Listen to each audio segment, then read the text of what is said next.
नमस्कार। श्रीमद् भगवत गीता अपर्याप्तं तदस्माकं बल भीष्माभिरक्षितं पर्याप्तं तिदमेतेषां बलं भीमाभिरक्षितम् अयनेषु च सर्वेषु यथा भागमवस्थिता भीष्ममेवाभिरक्षन्तु भवन्तु सर्व एव हि।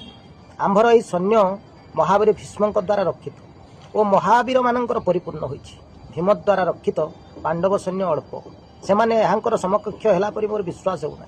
तेणुकरी मु कहे समस्ते प्रतिरक्षा व्यूहर प्रतिद्वार रही भीष्म को साहाय्य और रक्षा करंतु। रण पंडित महाबल भीष्मे रक्षित मोर बल पांडव सैन्य अल्प मात्र भीमरे हुई रक्षित।